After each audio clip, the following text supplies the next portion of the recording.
fullness of time. No, we shall be remembering Marlena, a brand new tribute to one of Hollywood's greatest sex goddesses. And remembering Portsmouth as it used to be, as we go knocking on doors in Broad Street.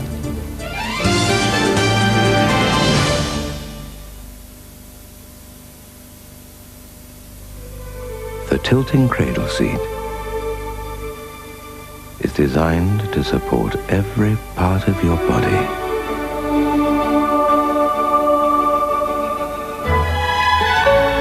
So now you won't have any trouble drifting off.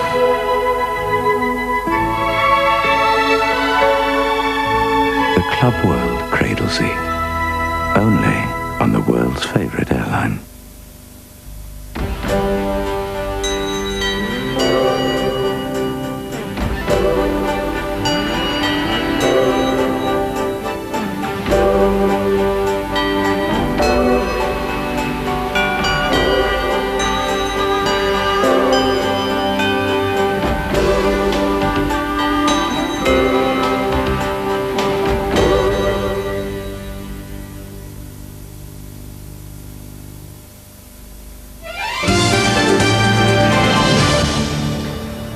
Welcome back to you. For hundreds of years, it was the haunt of sailors and smugglers. Every other building was a pub whose customers lived in constant fear of being press-ganged into the Navy.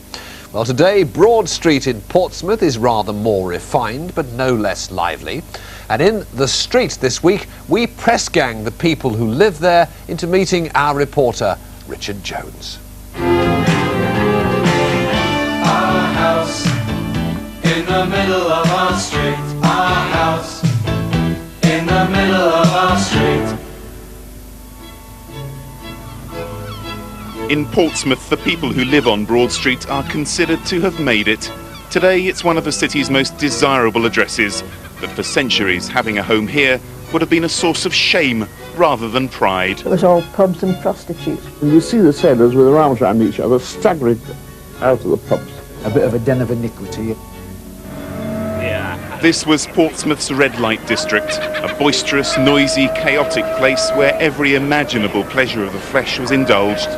Broad Street runs the length of Spice Island, a narrow spit of land that juts into Portsmouth Harbour.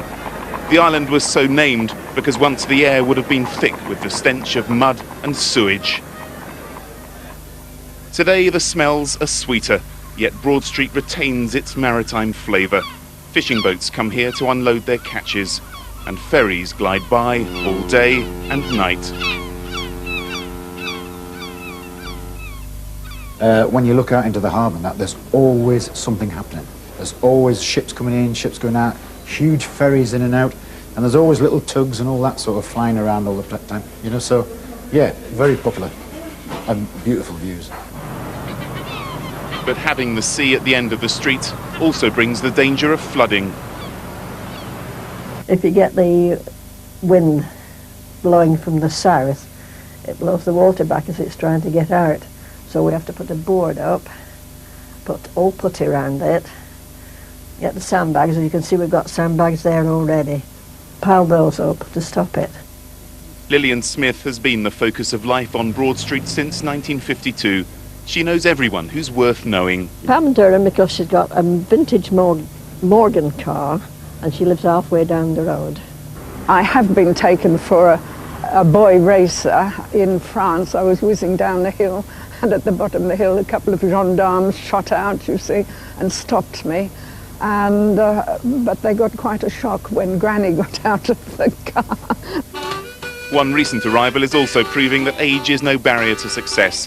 He's the skiffle-ball player with a band whose triumphs have come late in life. We just think it's hilarious. I mean, it feels like a bonus to us, really. You know, an absolute bonus and great fun. About half a dozen students living at number 25. These men behaving badly are the street's youngest residents. They say they're lucky to be able to live their lives of lager, football and TV in these rarefied surroundings. You see the state of the stairs, they're tight and winding. And when you've been down the student union for a whole night, it's very hard getting up those. Plus it's a posh sofa and the kebab stains on it. It's not too good.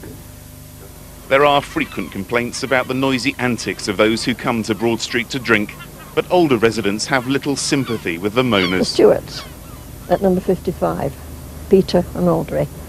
They should have known what they were coming. Anybody who pays a lot of money to go and live on top of the docks and on top of the ferry with 3 huge pubs round the corner, surely they can't expect a quiet time. As colourful and cosmopolitan as it is today, Broad Street is still a shadow of its former seedy self. Leave me alone. What do you want? Leave me alone.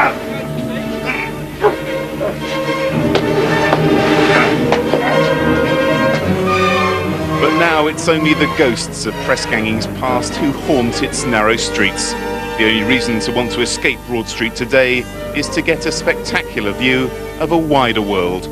Richard Jones in Portsmouth for Meridian Tonight. It is a smashing place, one of my favourite places. It looks In fact, brilliant. with 2 or 3 of the best pubs it's ever been my pleasure to visit, purely yeah. to study the architecture of, you understand. That's why Richard Jones went there, really, Oh, was it? absolutely, yes. Blow the history. Yes, quite. Well, next week we go to Blackwell Street in Worthydown. But now it's time for the sport. Special Bloom. where we look back at some of the highlights of this year's series.